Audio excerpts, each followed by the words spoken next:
in China, politics come first, nevertheless. Sometimes we feel the contrary, but I think politics come first. And at the moment, the priority is to keep a firm stand in front of Donald Trump and the US administration.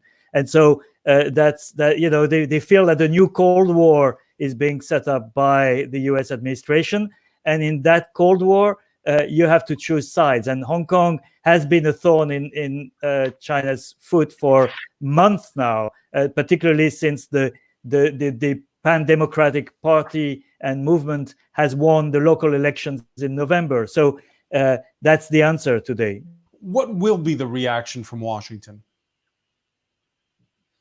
Are you asking me, François? Yeah. I don't know exactly what it's going to be from Washington, but I'm a little bit surprised to hear Pierre say that this is a reaction to Donald Trump. Maybe that's a factor, but I think that Hong Kong has been a thorn in the foot of China for quite a while now because of the people of Hong Kong, because of the mass protests that they've staged again and again, because of their resistance to laws that would have permitted extradition of Hong Kongers to the mainland, because of a whole raft of things, because there's a hell of a lot more freedom of expression in Hong Kong than there is in the rest of China.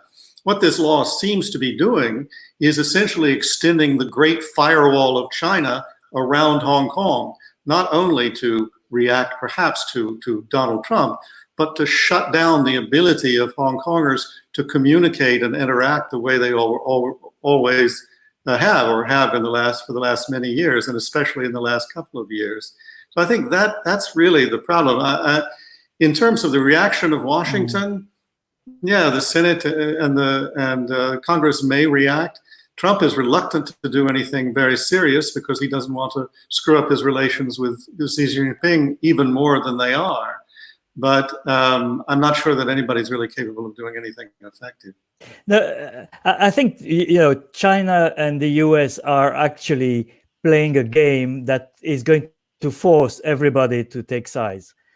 That's what happened during the first Cold War between the Soviet Union and the US in the 50s, and that's happening again today. And to respond to Chris, I think obviously China has wanted to suppress the democratic movement in Hong Kong for months, but it was trying to preserve appearance, to preserve the legality of Hong Kong's autonomy.